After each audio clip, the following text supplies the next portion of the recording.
Luck on Sunday, proudly sponsored by Al Basti Equiworld Dubai.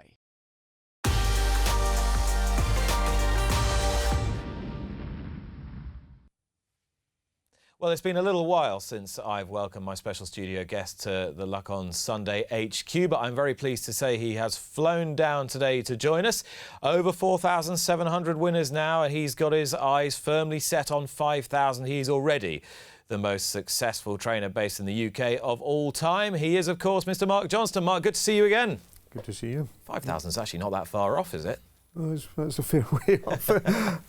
It's a year and a half off at least, and who knows? I might I might not have a license for that long, or I might not have a sole license for that long. So what's the plan with you and son Charlie at the moment? Yeah, this joint license situation is very new to British racing. I think it's something we will almost certainly do.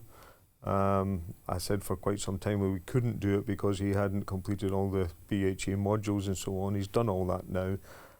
He's playing a bigger and bigger part in the running of the yard, and so it's inevitably going to happen, but we haven't quite decided when. To an outsider looking in, it seems as though him working alongside you has relaxed you a bit. Is that fair? Yeah. Yeah, I think it certainly has. It's taken a lot of the pressure off. He's taken on all the nasty jobs that I didn't like doing.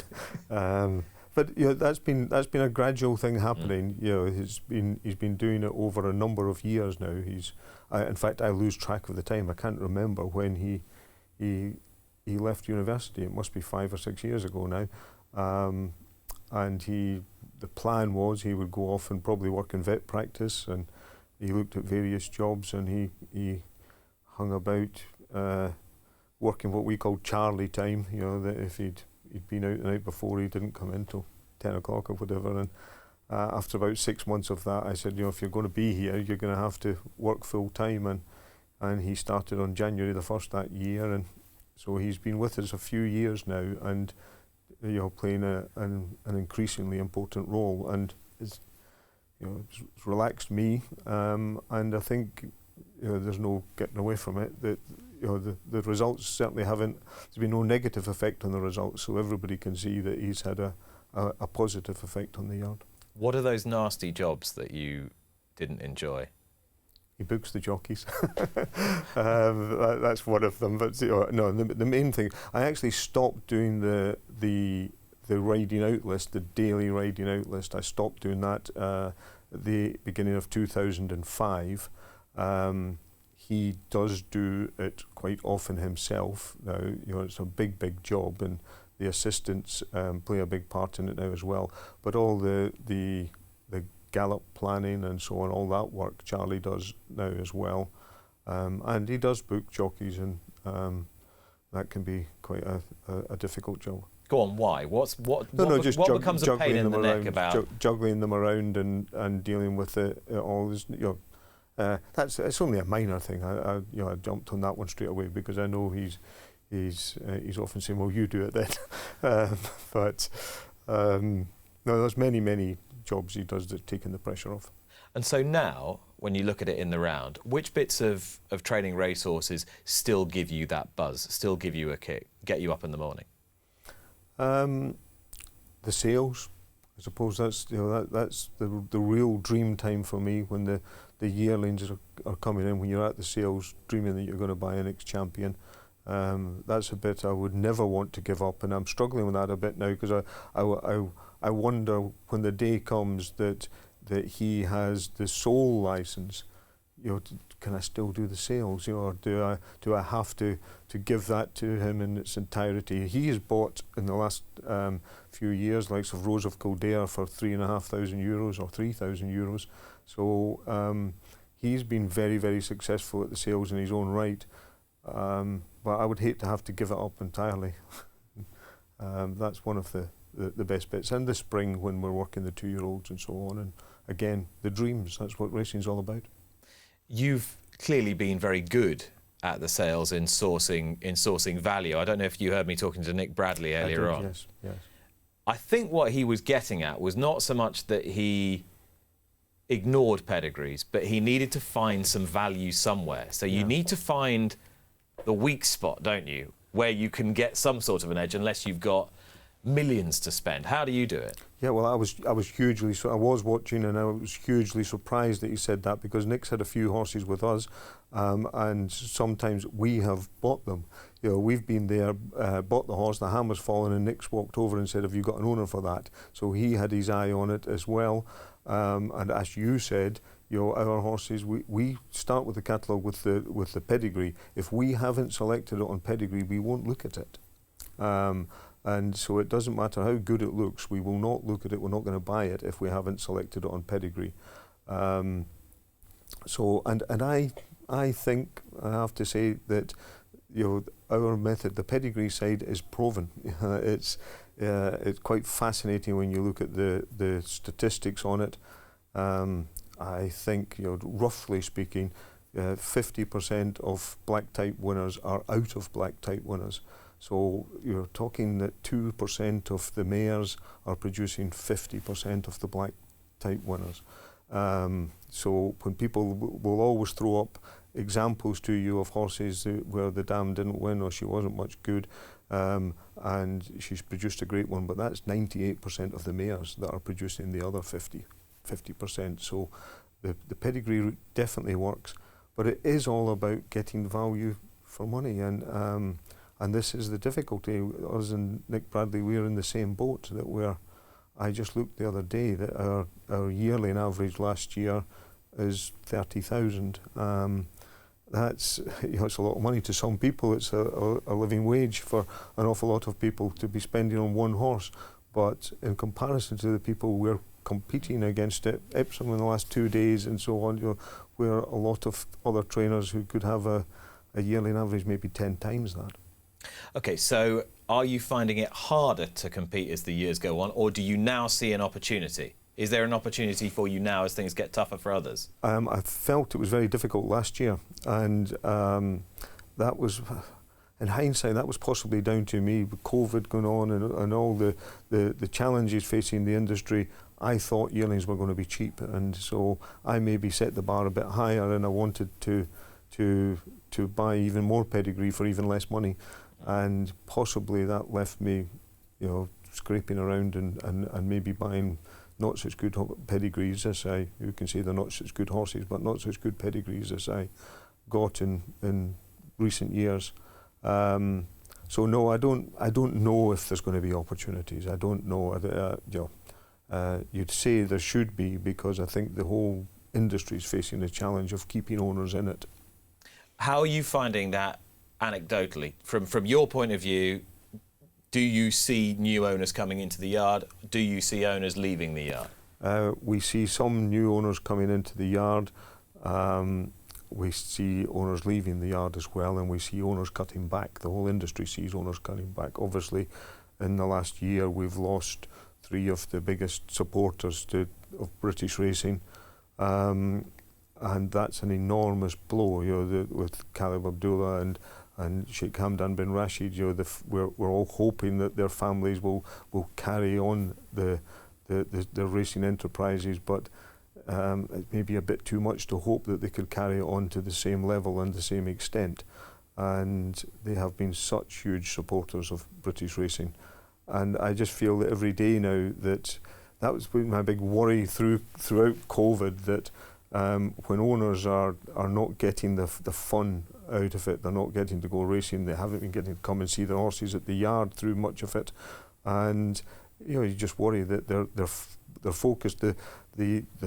The prize money situation, we could say, well, the cuts during COVID were only temporary, but nonetheless it focuses their mind on what's been a problem for a long time, and I feel that we're definitely going to lose owners, and it's going to be when I say we, I mean the industry is going to lose owners, and it's going to be a big struggle to hold on to them. How well do you think the industry has handled COVID and the last year, 18 months?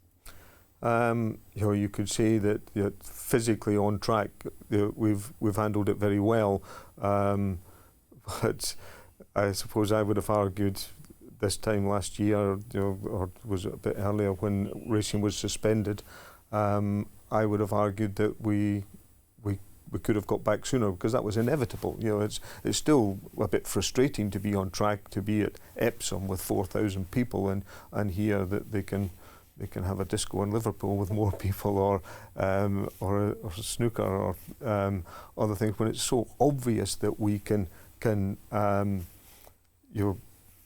practice social distancing and that we are not a great risk to spread of the virus when you're putting so few people in such a large space, and particularly that from the beginning the most I had some friends send me things saying the veterinary profession should be running this show, not the medical profession, because we're so used to herd health issues, and particularly respiratory disease herd health issues, and the obvious the first line of attack is you isolate the vulnerable and you increase the airspace. And here we were being told don't go outside, and that you can't go to the races, and it just seems so ridiculous. Now you were speaking from some significant personal experience, because COVID caught you pretty hard, didn't it? Yeah, it did. Although I was never, it was very. I was very miserable and quite ill for 10 days, but I had been watching all the news and looking at the statistics, and I knew if you went to hospital, if the odds weren't that great. But I never felt like I was going to hospital. I didn't ever have respiratory problems or breathing problems. So, it was. I'd had flu a few years ago, and that when you've got proper full-blown flu, that's a horrible disease as well. And this was very, very similar. It just went on a bit longer. How are you with that much time to think and consider? I wasn't thinking or considering things or much. It was, I was basically in bed for 10 days and raging temperature, so you don't get time to think. You don't. So you really were pretty poorly? Yeah, very high temperatures. But has it changed the way you've thought about anything? No, not really. No, I don't think so.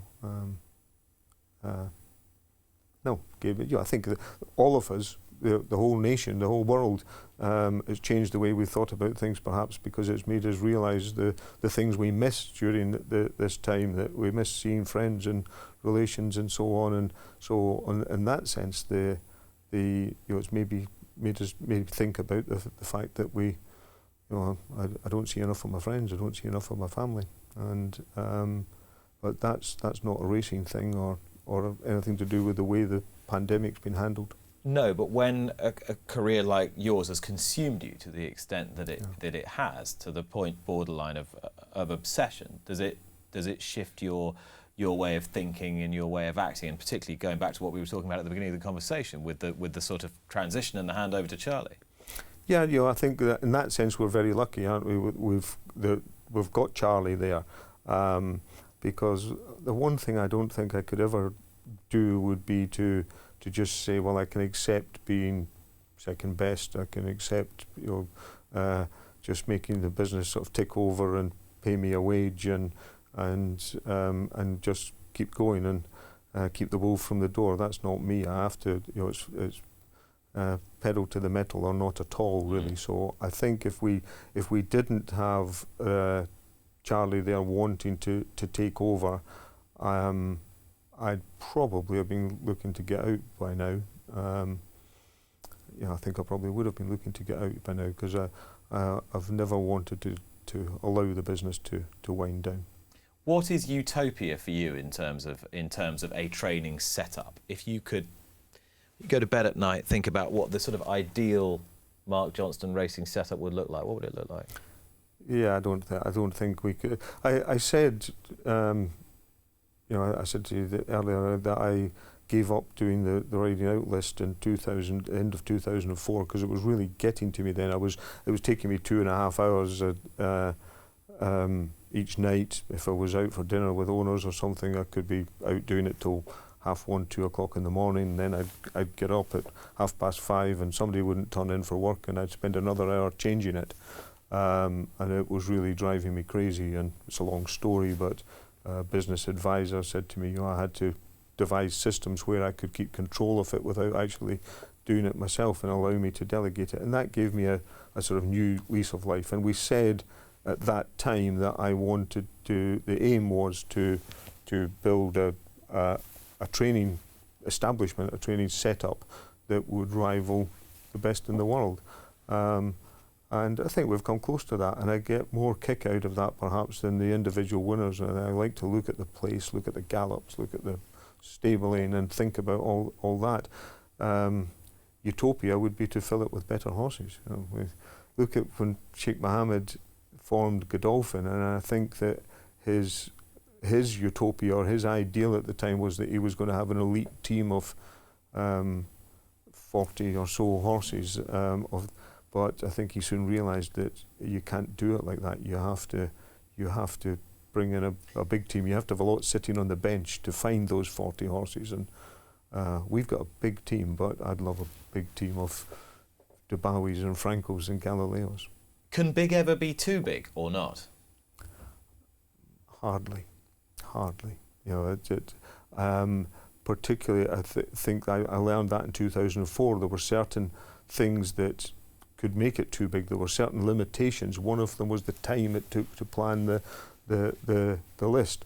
So you have to devise systems to get round that, and that's been one of the, it's been a little part of our reason for our success, that I had to devise systems on how to manage that number of horses. And I think we've got a pretty good system now, and if we were to have another 30 horses, we just set up another yard. And theoretically, you could train 1,000 horses. Yeah, theoretically, people in the States do train, well, certainly double what the top stables in Britain have. And is that something that appeals to you in a sort of not necessarily, strange way? Not necessarily. How many horses does Aiden OBrien have? I don't actually know. I think one of the things that is a bit different for us, really, we break the vast majority at home, and partly because we have in-house vets and so on, we tend to have the 6 sorry and lame are at home as well, whereas a lot of other big yards would have feeder yards and breaking yards and so on, and horses coming in to replace those that are going out. I don't tend to have that. Most of what we finish the season with is there at the beginning of the season. But you could have more, and you could certainly have more horses feeding into a central yard, which I suspect, I've never been to Ballydoyle, but I suspect that Aiden has something like that. I'm interested to know how you feel about the notion that we get fed an awful lot, that horses respond better to smaller yard, individual attention, doing their own thing, being taken out here. We talked about it a bit last week, do you remember, with Peter Moody, yes, in the Australian situation? Yeah. All quite homespun wisdom. Do you subscribe to any of that or not? No, I don't. I think they're herd animals, and if you look at people are always saying to me, why don't you have a jumper or two? Why, and I've had the odd one over the years, but I don't think you can train a handful. You had a Cheltenham Festival winner, didn't you? Sorry? You had a Cheltenham Festival winner, didn't you? No. Well, you trained a Cheltenham Festival winner, somebody else trained, but you trained the horse, yeah. No, yeah, I trained the horse, but not when it won at Cheltenham. I've had a fighting 5th hurdle winner, but very, very few. And even when I have a horse that I think this is potentially a top class hurdler, I think it's very, very difficult. I know Michael Stout did it, Aiden OBrien, Joseph O'Brien have done it, but I think it's hard to train just individual horses. They're better training as a team, and I don't like to see. I remember having one yard manager in particular, and if I'd been away the sales or something, I'd come back and there'd be 2 horses doing something over here and 1 horse doing something over there, and I remember it's a great joke in the yard. He said, why are they doing that? Well, that's what my mum used to do with the horses at home, and I really think they're better training in groups. And it's great when you've got more horses. back in the early days, we didn't have groups, so you tend to you have older horses working with 2-year-old stayers, working with sprinters. That doesn't get the best out of them. The best is to have them in groups with horses of similar type. And that brings them forward, you find? I think so, yes. And is it also useful because you've got more information to go on? It just gives you a better idea. Yeah, and you often hear it said, and I remember one particular example of hearing a trainer when I first moved to Midland. He'd been at the sales and he bought a horse, and he said it came from John Dunlop's, and he looked at its form and he said it's obviously been lost in that big team, and they haven't got the best out of it. I think nothing could be further from the truth. That big teams, you don't miss good horses because they're working there with the others and they jump out at you. And again, you have to have systems to bring them through. And touch wood. I don't think we missed too many, if any. Do you think the narrative around training racehorses then, as a logical extension, is overcomplicated? Yes, very much so. Very, very much so. I've heard you talking there, and I think it's one of the sad things about the way the sport is portrayed, and portrayed often by the regulator. This idea that we should be able to explain why a horse finished down the field, or predict. You're talking there in the talking points about the odds and so on, and this idea that trainers know what the result's going to be before the race, and that we sell racing to the public, particularly the betting public. We sell it to them as if it's all about information, and your best way to be a successful punter is to get information or follow the best tipsters. Instead of which, I think in other betting mediums and other sports betting, people are more encouraged to have their own opinion and to study the form and to exercise judgment. To exercise their own judgment, and I think that makes them long-term supporters of the sport.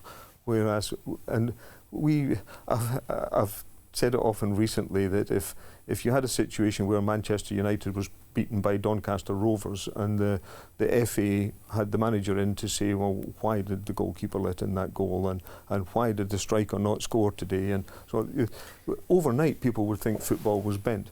And yeah, but our stewards do that every day. In football, you don't have a situation where Manchester United are deliberately losing to Doncaster Rovers 3 times and then on their 4th start thrashing Manchester City by six goals to nil. I don't think you have it in racing either. That there's obviously the potential. I don't know. It's very uncommon, very, very uncommon. And certainly when I first came into racing, this was perceived as being the way that this is how you win handicaps. And I've been here before discussing the handicap system, that I think it is wrong, I think it is flawed, and that we shouldn't have a system that we think that you've just suggested to me would benefit cheating, and then spend this huge integrity budget on trying to catch the cheats. Why not change the system so it doesn't benefit cheating? So let's quickly redraw the handicap system. I know our time is necessarily limited, but in sort of a few bullet points, how would if you were to start with a blank sheet of paper, how would you do it? If I was to start with a blank sheet of paper, I'd have horses running in grades. Just to use the football analogy again, Division 4 running against Division 4 on a level playing field. It's a bit like greyhounds. Yes, a bit like greyhounds. Greyhounds used to be handicapped. And I haven't heard the bookmakers who own most of the tracks complaining about the fact that they're not handicapped anymore. They run in graded races and they climb through the grades. And although they do it they have the track manager slots them into those grades, but we could have the handicappers slotting them into their grades. Or, to my mind, better still, prize money could slot them into the grades. If they were running in grade according to how much prize money they got to win, then everybody would get the opportunity to win some. Horses who had won no prize money would be running against other horses that had won no prize money. So grade them in that way. But the important thing to me is that the public should be able to see this as a level playing field, and you should remove any incentive to try and get the horse well handicapped. And we've got you know, it's an awful lot better than it was 30 years ago when I started, because you can no longer get a horse down in the handicap and then run it in the Eber, because it simply won't get in. And so the narrowing of the handicap has improved the situation a great deal. Has it made racing more competitive? Yes, I think it's made it more competitive. It's certainly made it more competitive, and it's meant that people are Well, I was going to say it's meant that people are striving to get up the handicap and into the better races, but I don't think most trainers are thinking like that. You know, our job is to get the best out of the horse. So much narrative this week again. Too many horses, too much racing. Do you subscribe to that view? I think there's definitely too much racing. You know, I often say there's too much. There's not just too much racing. There's even too much good racing when you see it all crammed into the weekend. And we've got 3 races for one horse instead of 3 horses for one race, and we've got that at almost all levels. I said this to someone yesterday who said to me, "Yes, but not at the bottom level." You know, so the sort of ARC model could be expanded because there's a lot of moderate horses, but that's a terribly sad, slippy slope for racing to get on, where we head towards running more and more bad races at the lowest level. And again, I don't think the public wants that, and I think that's the road to ruin, as we've seen again. You mentioned greyhound racing. When I used to go greyhound racing as a kid, and I think then maybe it's rose-coloured spectacles and nostalgia, but you know, then people knew the dogs' names and people really followed followed dog racing and followed the form. Now it's just numbers. It's just purely a betting medium, and you know, you still have the classic races, but not to the same extent. And I think in horse racing, particularly British horse racing, it's our heritage and our variety of tracks and our quality racing that draws the public in, and we must not lose that. It's all we've got to sell. But you've got this strange situation whereby the way that the sport is funded is sort of perpendicular to that sort of heritage structure. So it's not top down, it's bottom up. Yeah, well, the way the sport is funded, you know, the way our sport is funded is an absolute disaster. Well, it's contingent on volume, isn't it? It's a complete disaster, and it's not. I've said this before in here, perhaps last time when we were talking about the handicap system and so on. You know, I'm not paid by the punter. I'm paid by the owners, and it's the owners are the biggest contributor to putting the horses on the track. What they're getting back. But you are in part paid by the punter, aren't you? A tiny part, tiny part. You know, the owners are getting 24% back of their running costs, not their capital outlay, and so you know, you could say that they in turn use that to pay me, but you know, that's the top end of it. When people watching it think, you know, winning trainer in the Derby is their percentage of prize money that I get is absolutely negligible in terms of the running of our business. We're talking, well, I'm trying to work out the percentages now, but you know, we're talking £400,000 in a turnover of 8.5 million coming from prize money. Would the sport be healthier, just considering how well you've done from the sport, made a very successful business, you know, made a very good and successful career, become quite wealthy from doing what you're doing? Would the sport be better off if there were fewer practitioners? Probably, yes. Yes. You know, it's not a popular thing to say, but we certainly shouldn't be driven by the lowest common denominators, whether it be trainers, whether it be horses, whether it be racecourses. We shouldn't be driven by the lowest common denominator. And I've had it sort of thrown at me many times in trainers' meetings and so on. You know, it's all right for you. You've got Arab owners. I didn't always have Arab owners. I started as small as any trainer in this country. And you may not have in 3 years' time. And I may not have in 3 years' time. But I can assure you, when I started in Lincolnshire and I had a handful of horses, if you'd interviewed me then, and not many people did, I'd have said the same things about where I wanted to be, what I was aiming for, and what I thought that mattered in the sport. You know, I didn't come into this wanting to train a volume of low-grade horses, and because I don't. That's not what we're here for. And so my views on the sport were the same then. Or, you know, things have changed, and I'm a great believer in changing my mind if I've got it wrong. So I've changed my views on lots of things, but in general, the principle that British racing is about quality. Aim up. Yeah, absolutely. So what is it then, do you think, on reflection? I'm reflecting from late 80s to now, and say on the cusp of 5,000 winners. You're getting quite close to 5,000 winners. What has made you the success that you are? I get asked it all the time, and particularly when I broke the record for the number of winners, people said, what makes me the success that I am? I don't really know. I think if I'd been doing it in another, I'd have had the same drive. You know, I've often said driven by the fear of failure more than the lure of success. So I do have this belief that you've got to keep the pedal to the metal, or else and keep things on an upward trajectory, or else it will snowball downwards. So you know, I've always believed in moving forward and moving on. So that's been a big factor. I get a little bit frustrated about the idea people have that perhaps that I'm good at running the business, and that's what sets me apart from other trainers who are more horsemen than I am. That annoys me when I hear that. You know, when I was a kid, my father used to say to me, "There's money in muck so long as you know about muck," and so you have to know about horses. And when things are going well in my business, you could run it from sitting behind the desk, you could run it from the office.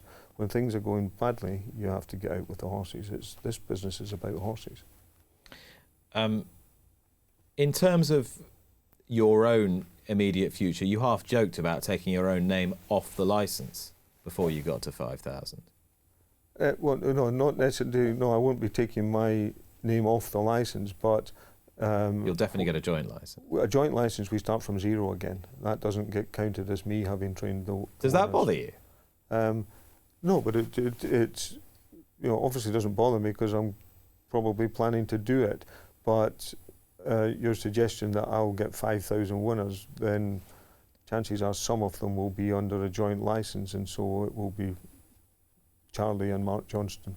And do we not still count those though? You know, whoever does the counting doesn't count them. No, if you look at John Gosden at the moment in the trainers table, he's in there with 170,000 or something, and John and Thady Gosden are in there separately as a different entity. And you know, I think long term, the best thing about perhaps joint licenses is, I would love to, if I was the regulator, if I was writing the rules, I would have corporate entities training horses rather than individuals. On that note, I'm afraid we have to leave it. Mark, thanks so much for flying down and seeing us today. Thank you for watching. Thank you for watching the whole series. This is our season finale. We will be back with you later in the year. Do enjoy the rest of your summer. See you very soon. Bye-bye. Subscribe to Racing TV to be notified when more Luck on Sunday videos are appearing online. And don't forget to join me for the show every Sunday morning from 9 o'clock with the best guests.